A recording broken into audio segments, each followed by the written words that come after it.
Hey there, everybody. This is Randy Dalton coming to you from R&B Properties. Last week we talked about top 5 questions that you should be asking a tenant when they're asking to move into one of your units. Last week we talked about number 1, what was the top question to ask. Today we're going to be talking about what's the second best question to be asking. But before we go there, just want to ask a couple of administrative matters. Number 1, we're always love to hear from you. Please feel free to hit the like button, let us know your thoughts on this, and please add some comments as well. Let us know what your thoughts are in terms of the discussions that we have, and I'd love to hear from you as well in terms of future topics, what you'd like to have covered.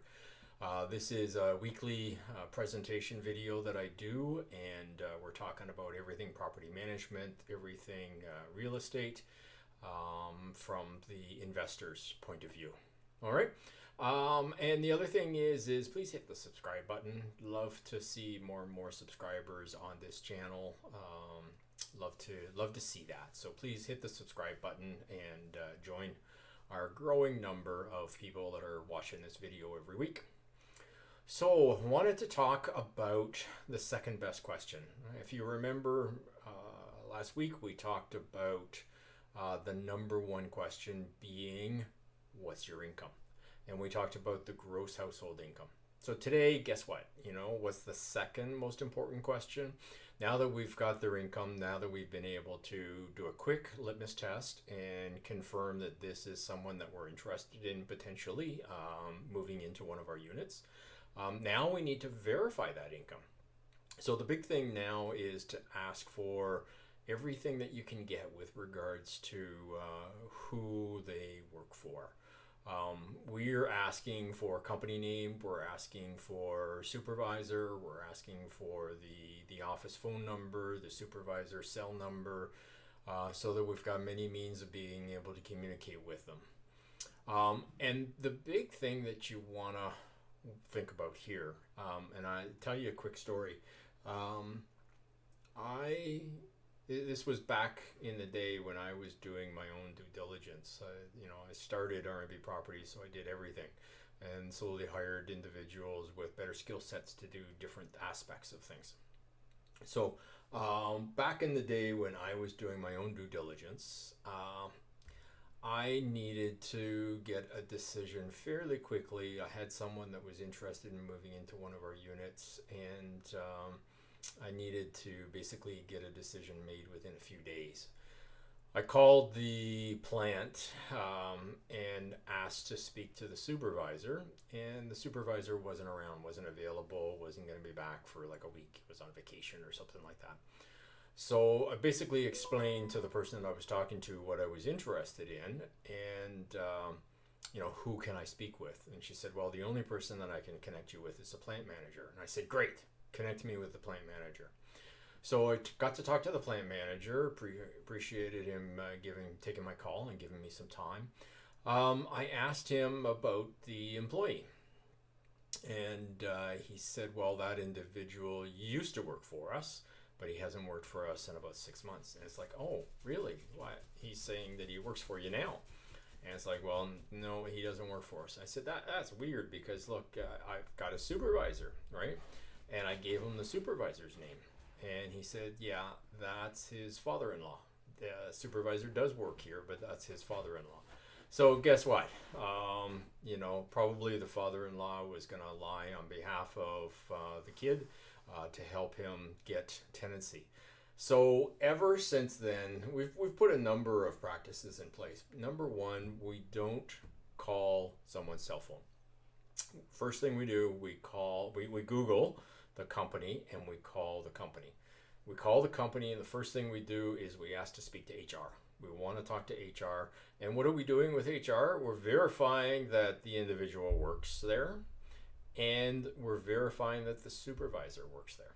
So we want to make sure that both people that we're talking to are working for the company and can speak on behalf of.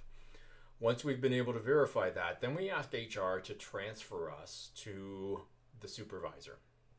And now we want to have a conversation with the supervisor because we've verified that they both work there, but we want to hear what the supervisor has to say. You know, it's surprising. Many times you talk to the supervisor and they say, I wouldn't rent to them. They hardly show up on time. He's going on long lunches, doing this, doing that. Like he's just not a very responsible, not a very reliable individual. And we get that kind of confirmation, it's an automatic no, right? Because we are talking with a third party, right? That doesn't have any skin in the game in terms of giving us a good reference or a bad reference.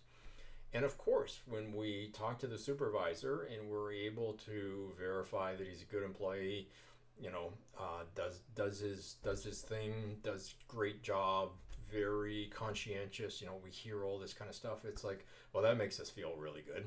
Makes us feel a lot better as far as being able to move this person into one of our units. Makes us feel better that we're not going to have problems with this particular individual, right?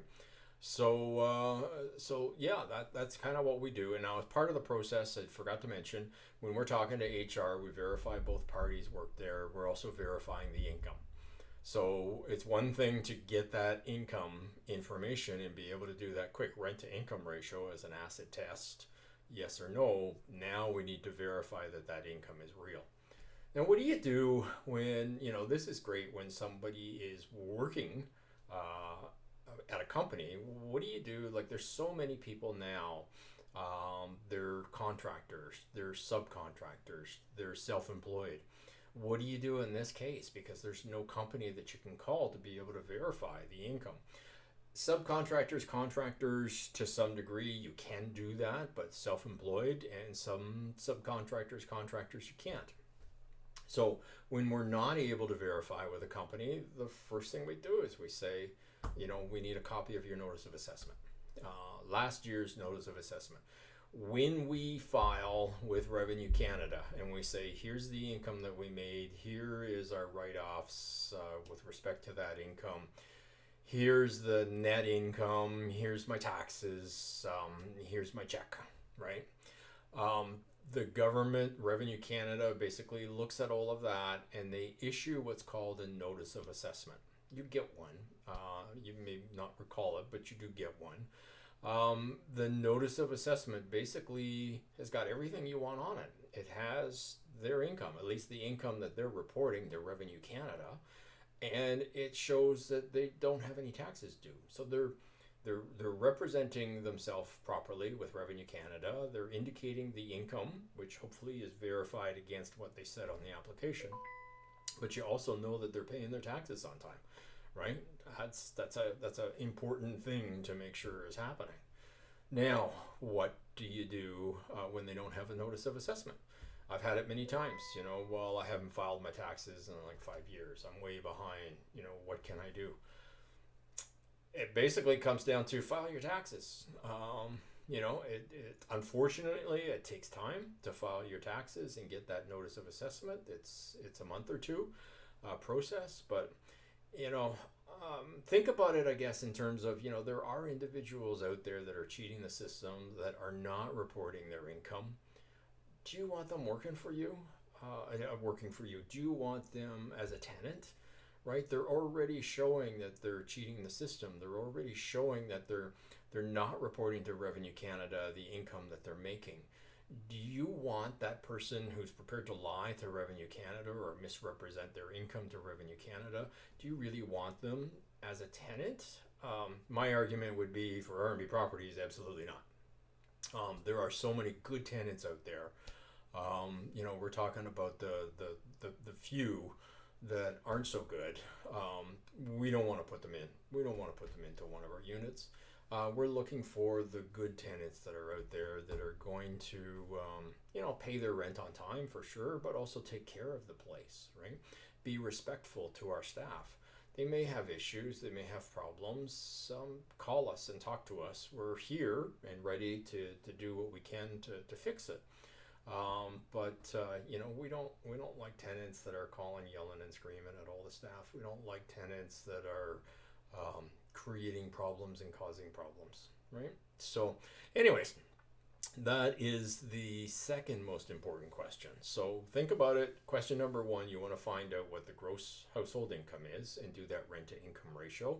If it meets the acid test, the next question is show me. Show me the money, right? Show me that you are indeed making this income. And remember, we're talking about household income. So household income might be 2, 3 people, 4 people that represent that household income. So yeah, we need that information from each and every one of the individuals that make up that household income. Okay, so I think that's it for today. That is the second most important question. Now that you've got the income, verify it. All right. That is everything for today. Until next time, please stay safe, stay healthy, and we will see you again soon.